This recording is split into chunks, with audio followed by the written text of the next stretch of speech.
I've always said in the past, this might be the most tricky one to do.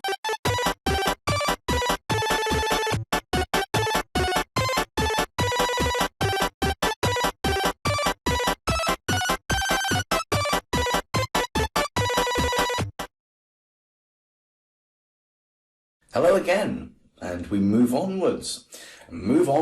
To a ball hitting a brick and the brick disappearing and the ball turning around. So actually we're going to be coding here across two different blocks, two different sprites. Get my words right. The whole point being is there's two different things going on here. We want to say to the green block, if I'm touching the ball, disappear.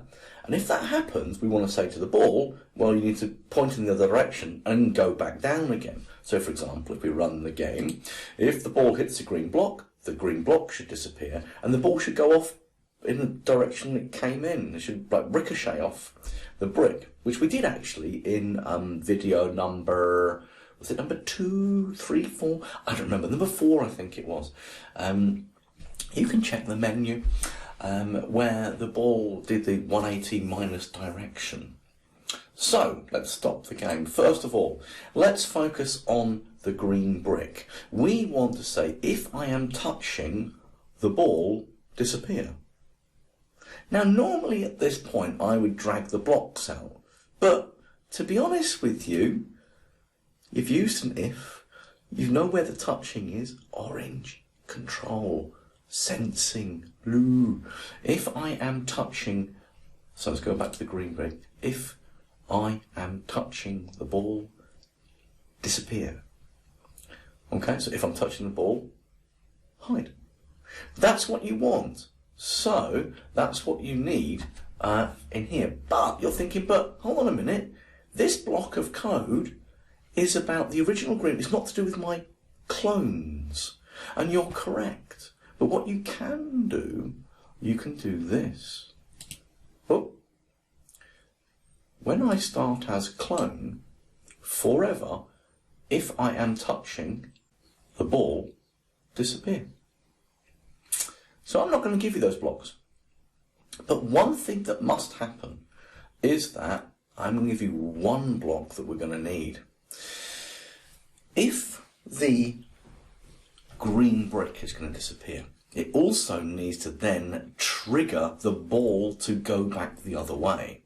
So we need to basically say, when I start as clone, if I am touching ball, disappear, and then tell ball to turn around and go back the way it came from.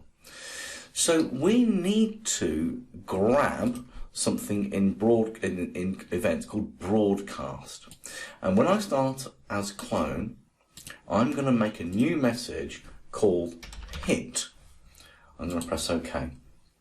So, here's the thing. You're going to need some blocks of code in it. When I start as clone, forever, if I am touching the ball, disappear, and then shout out, I've been hit. And when we shout out, I've been hit, we can go back to the ball and we can say, when I receive hit, point in direction 100 minus the direction that I was travelling in. Now, I've always said in the past, this might be the most tricky one to do. I don't normally teach it this way, actually. I normally kind of break this into two, but I'm gonna see if you can solve this one on your own. It's just like a different way of doing it. So just to remind you, your first command is, when I start as a clone, forever. If I am touching the ball, disappear, then shout out that I have been hit, and over here, if I receive the message I've been hit, point in direction 180 minus the direction that I was already travelling in. See if you can solve it.